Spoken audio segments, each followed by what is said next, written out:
Lagi live.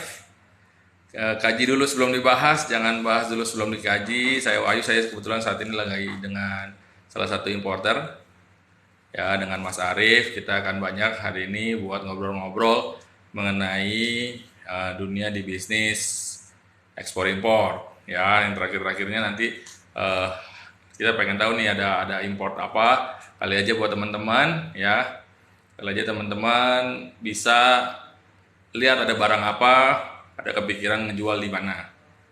Oke, ya. Ini nih, kebetulan ini Mas Arief. Halo. Kita lagi di kantornya Mas Arief. Oke. Ya, kita ngobrol-ngobrol sedikit nih. Ya, boleh. Ya, Nanti kita ngobrol tentang impor. impor ya. Oke. Ini aku taruh sini dulu ya.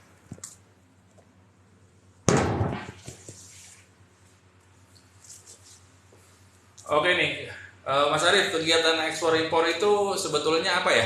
Oke, pertama kita jelasin ekspor pertama ya.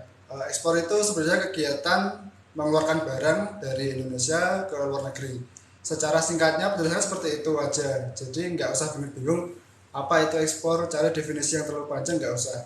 Intinya ekspor itu kegiatan mengeluarkan barang dari Indonesia ke luar negeri. Sebaliknya, kalau impor itu kegiatan memasukkan barang dari luar negeri ke Indonesia.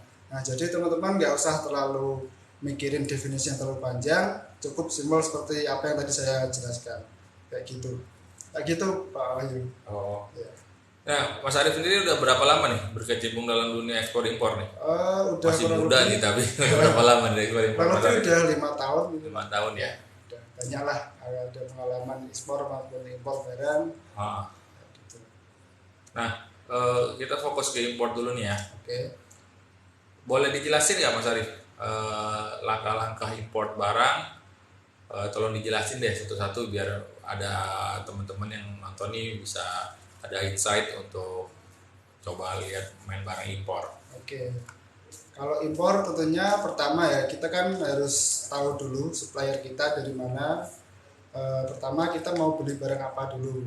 Nah, tentu kita kan kalau mau beli barang dari luar negeri kita punya supplier nih dari luar negeri. Nanti kita pilih tuh barangnya apa yang mau kita beli. Nah, nanti kalau kalian udah deal sama si supplier, baru si supplier itu akan ada kontrak dengan kita atau calon pembeli barang. Nah, setelah ada kontrak itu baru deh itu jalan pengirimannya. Nah, pengiriman itu ada beberapa macam ya untuk temnya sendiri. Bisa si pengirim yang mengurus sampai di Indonesia, bisa kalian yang mengurus sendiri dari sana sampai ke sini. Nah, itu tuh melibatkan beberapa perusahaan. Ada perusahaan pelayaran kalau kita mau kirim lewat laut, ada perusahaan airline kalau kita mau kirim lewat udara. Nah, ada juga perusahaan yang namanya freight forwarder. Itu dia itu broker atau agent. Kalau kalian nggak pengen ribet, kalian bisa pakai itu freight forwarder. Banyak perusahaan di Indonesia maupun luar negeri. Contohnya sih ada DHL, DSV kayak gitu, Bohna Nagel. Kalian bisa pilih tuh, bisa kalian search perusahaan freight forwarder di Indonesia. Nah, kalau kalian nggak mau ribet, tinggal pilih aja perusahaan itu. Nah, nanti kalian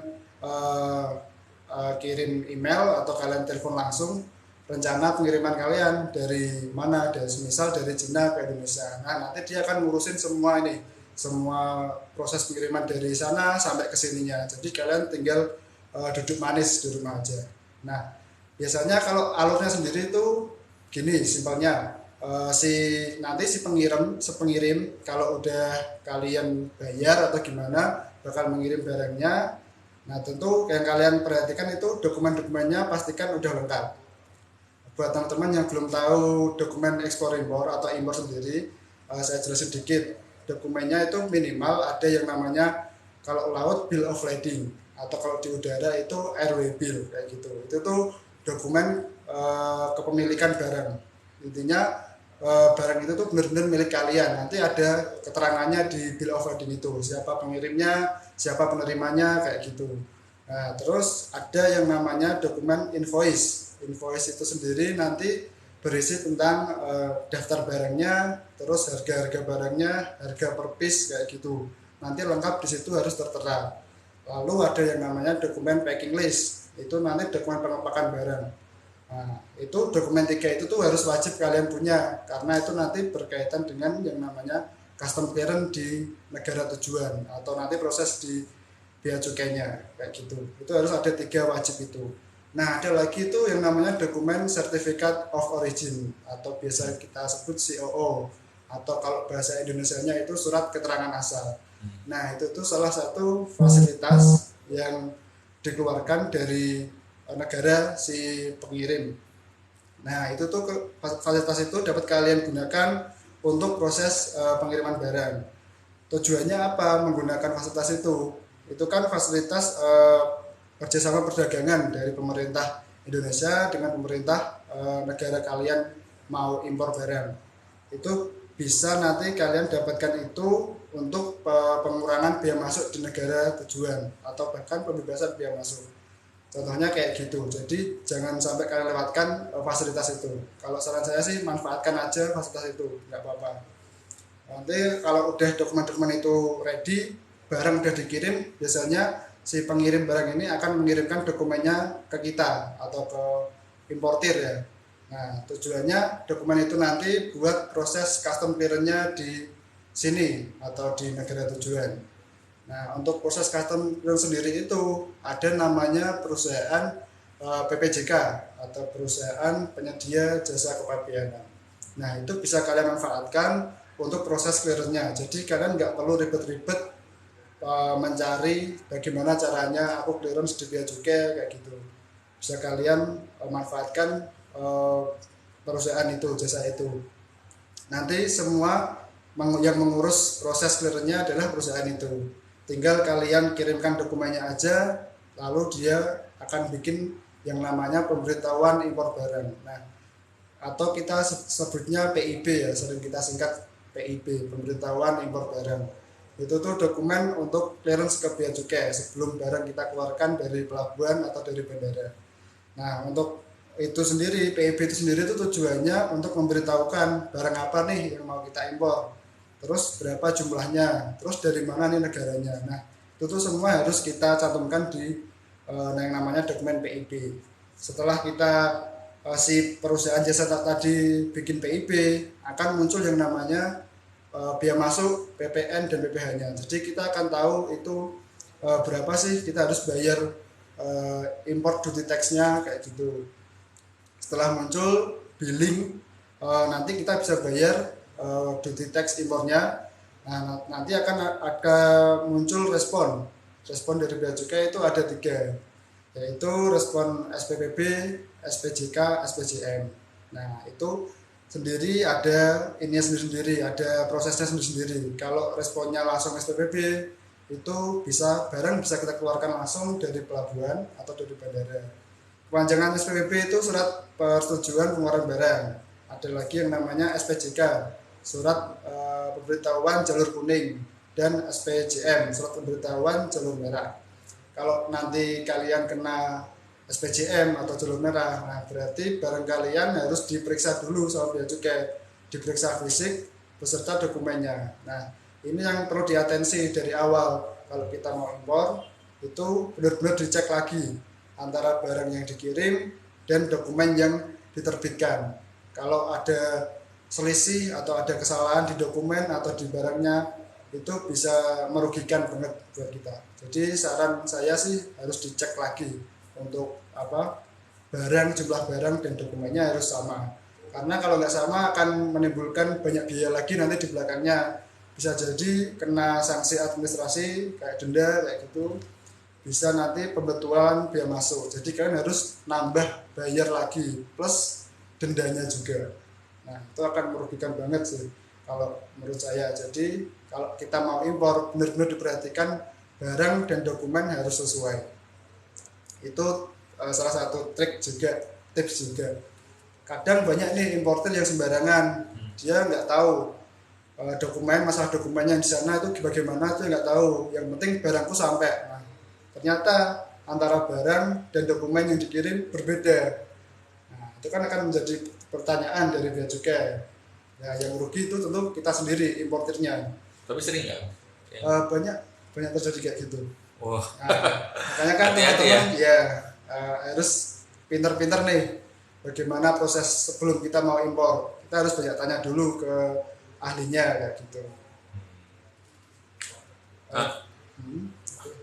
lagi Mas, kalau ada yang mau kasih lagi silakan. Kurang lebih tadi seperti itu ya, kalau kita udah muncul respon tadi 3 respon itu, SPJM, periksa fisik dan dokumen. Kalau udah diperiksa nanti baru si bea cukai akan mengeluarkan yang namanya surat pemberitahuan persetujuan pengeluaran barang. Nah, kalau kita udah dapat itu berarti kita udah bisa mengeluarkan barang dari pelabuhan atau dari bandara menuju ke gudang kita atau ke alamat yang dituju, seperti itu.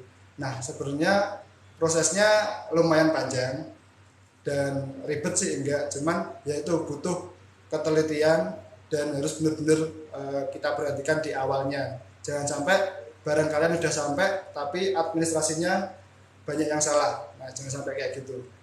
Ya, karena merugikan ya. Merugikan betul. Nah, kira-kira apa aja nih Mas Arif tantangan dalam dunia import ini nih yang Mas Arif paling berasa nih selama 5 tahun ini tantangannya? Untuk tantangannya sih lumayan ya, bermacam-macam lah.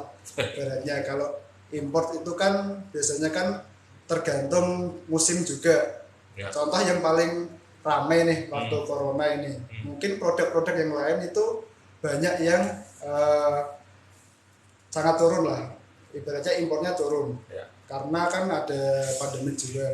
Hah. Tapi di sisi lain ada yang namanya produk lain tuh naik. Contohnya nih kita impor masker, Ya. itu naik beberapa persen gitu. Jadi ya kalau dibilang ada kesusahan pasti ada kelebihan juga ada. Itu kita tergantung kayak gitu kondisi, entah politik atau entah kondisi kayak gini ada pandemi seperti itu. Itu kalau yang lagi di sini sebenarnya untuk pandemi ini ada pemerintah ngasih kelonggaran apa sih Oh buat iya. impor Oke, khusus untuk pandemi. dari pemerintah sendiri selama pandemi kemarin itu untuk importir nih atau pabrik-pabrik yang biasa dia impor bahan dari Cina atau dari negara mana itu mereka mendapatkan kebebasan PPh. Jadi dia bebas pajak penghasilan selama pandemi kemarin. Oh gitu ya. Ya. Jadi kontribusi dari pemerintah itu sih untuk kita sebagai importir itu sangat membantu karena kan memang satu kita susah untuk cari barangnya, Ya. dua kita mau menjual pun juga agak ini ya, namanya pandemi kan kadang ada yang turun ada yang naik produknya. Ya. Nah itu kalau misalnya gini nih Mas, kita kan datang barang nih, udah masuk nih ke gudang kita udah terima nih, terus banyak barang cacat nih Mas. Nah itu gimana tuh biasanya itu kan penanganannya? biasanya kita bisa tanyakan ke yang menerima Supplier barang ya, atau bukan. pertama kan kita tahunya di mana dulu. Oh. Kita tahu barang itu rusak kan di gudang katakanlah. Nah kita cek dulu nih sama orang gudang. Loh, barang ini rusaknya tuh dari dalam kontainer atau dari pengangkutan atau pas udah tiba di sini baru rusak. Nah itu nanti kita bisa tanyakan. Biasanya Pas tiba di sini baru rusak ya. itu kan bisa terjadi kan. Misal nih barang kena forklift, itu sering terjadi. Oh iya. Gitu. Handlingnya ya. Handlingnya. Nah, itu kalau yang handling bagaimana itu siapa yang tanggung jawab Nah, intinya? pasti yang tanggung jawab ya gudangnya. Kita bisa Okay.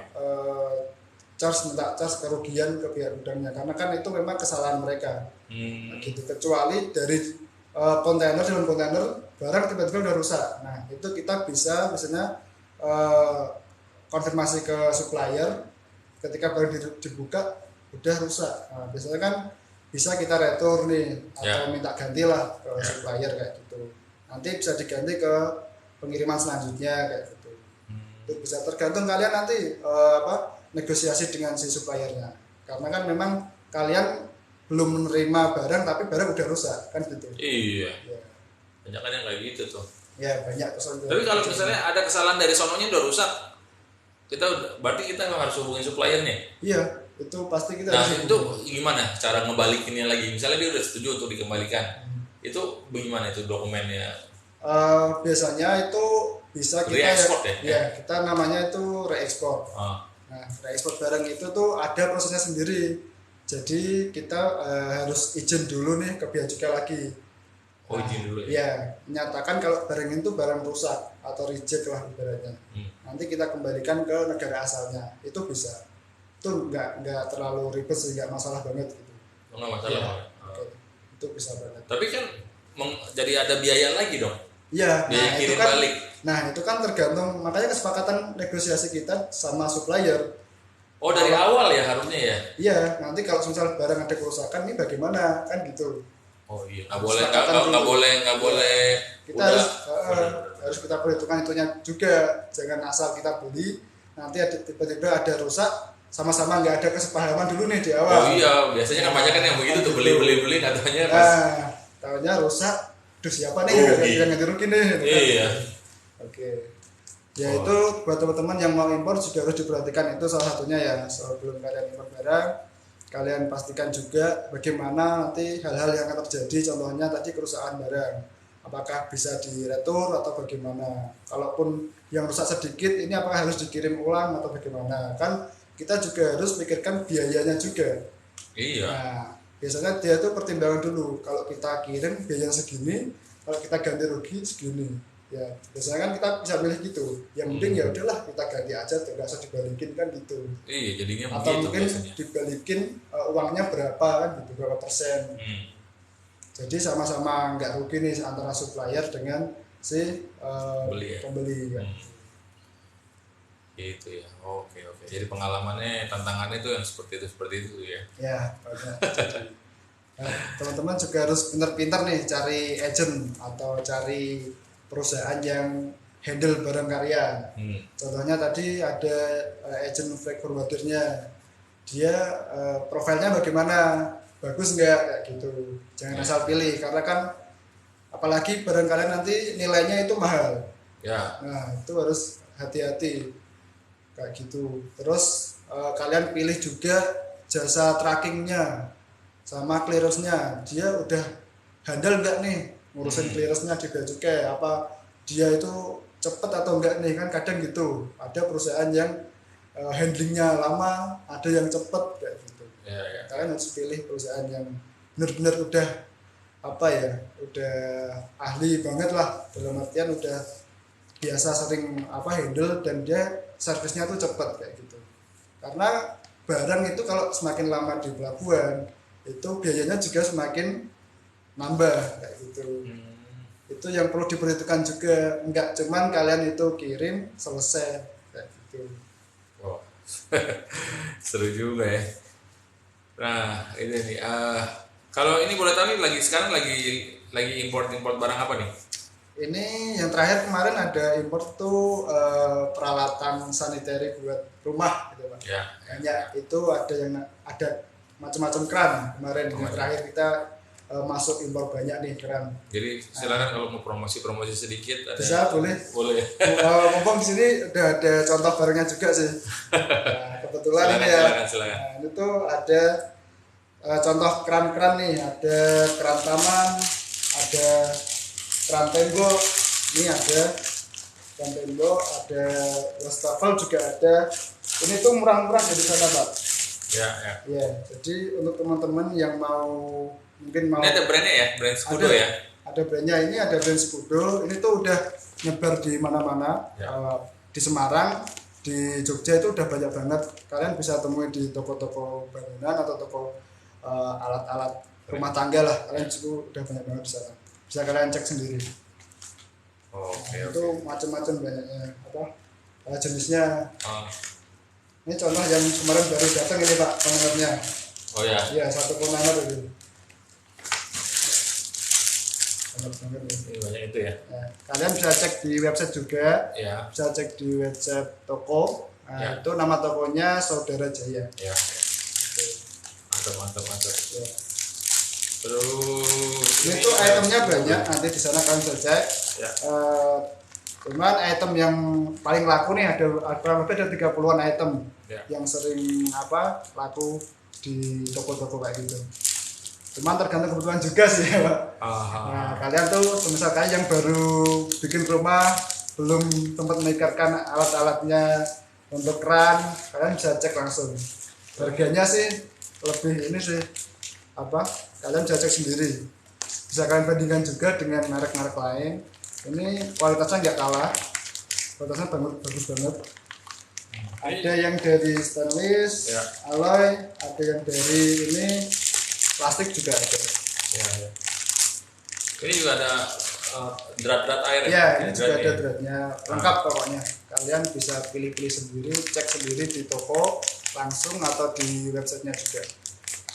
Oh, Ini tuh impor, ya. cuman ini juga bermerek, bagus banget sih.